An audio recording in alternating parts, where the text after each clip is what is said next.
Hi ma'am, good afternoon. My name is April Joy Iloreta. My report is 9710, the Magna Carta of Women. What is Magna Carta of Women? By Republic Act number 9710. The Magna Carta of Women is comprehensive women's human rights law that seeks to eliminate discrimination against women by recognizing, protecting, fulfilling, and promoting the right of Filipino women, especially those in marginalized sector. What is discrimination against women? The Magna Carta of Women defines discrimination against women as any gender-based distinction, exclusion, or restriction which has the effect or purpose of impairing or nullifying the recognition, enjoyment, or exercise by women, irrespective respective of their marital status on a basis of equality of men and women, of human rights and fundamental freedoms in the political, economic, social, cultural, civil, or any other field. A measure or practice of general application that fails to provide for a mechanism to offset or address sex or gender-based disadvantages or limitation of women as a result of which women are denied or restrict in the recognition and protection of their rights and in their access to and enjoyment of opportunities, benefits, or privilege. For women more than men are shown to have suffered the greater adverse effect of those measures or practices.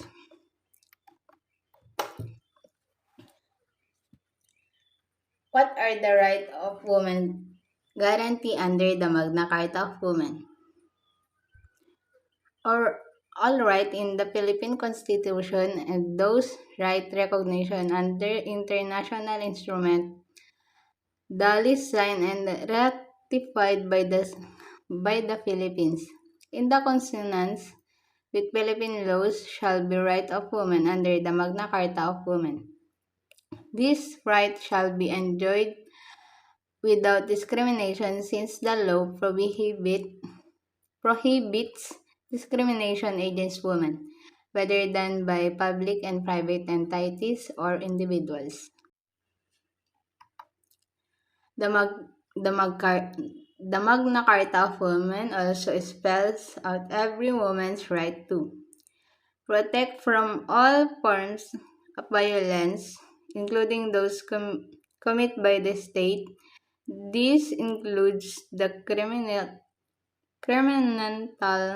increase in the recruitment and training of women in government services that cater to women victims of gender-related offense.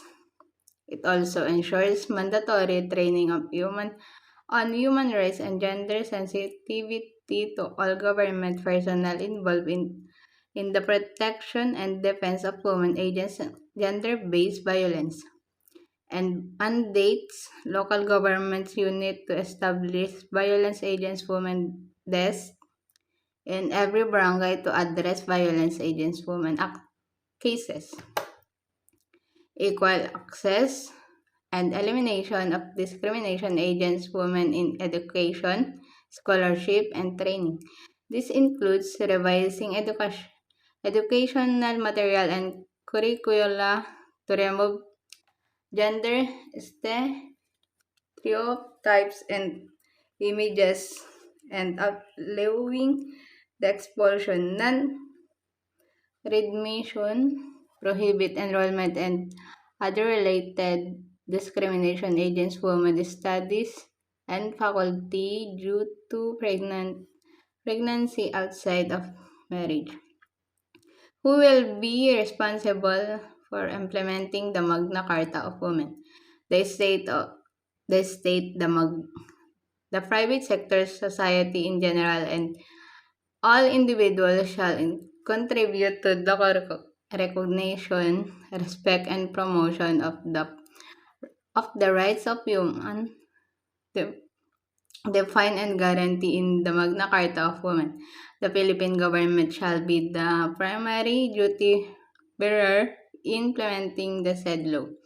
This means that all government office, including a local government unit and government-owned and controlled corporations, shall be responsible to implement the provision of Magna Carta of Women that fall within their mandate, particularly those that guarantee right of women that require specific action from the state.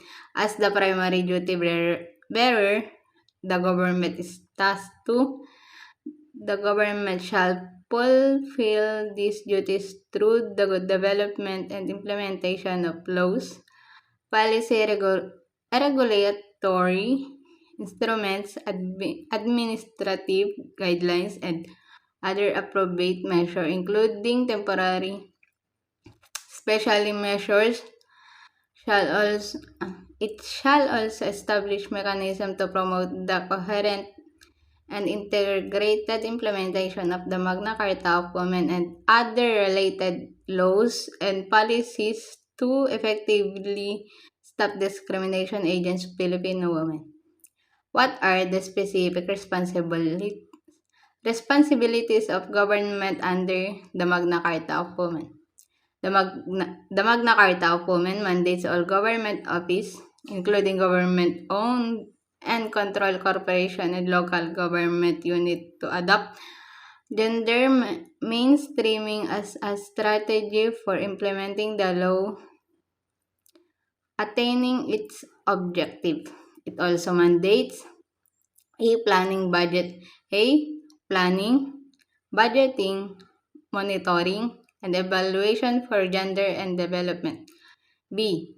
The creation and or strength of gender and development focal points. And C. The generation and maintenance of gender statistic and sex disaggregated databases to aid in planning, programming, and policies formulation.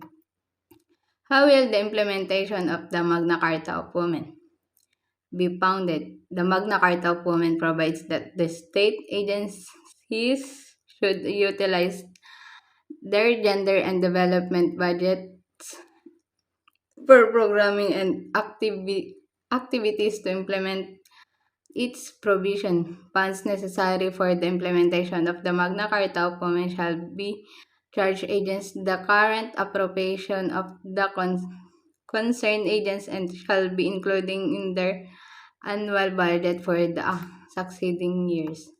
The Magna Carta of Women also mandates the state to prioritize localization of all available resources to effectively fulfill its obligation under the said law.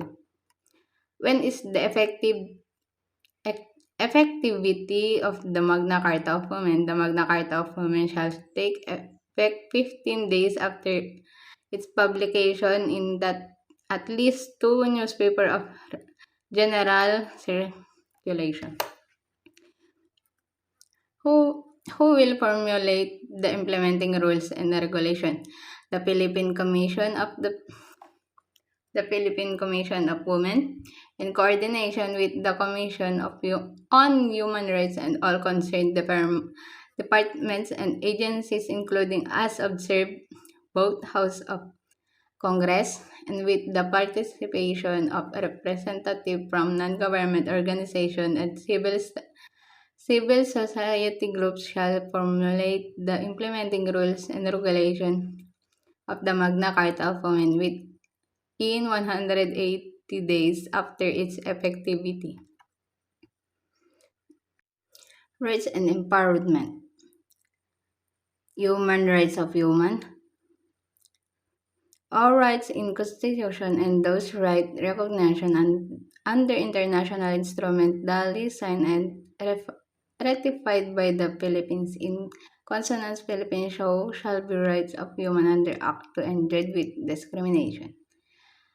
Protection from violence. The state shall ensure that all women shall be protected from all forms of women as provided for in existing laws. Agencies of government shall give priority to defense and protection of women against gender-based offense and help women attain justice and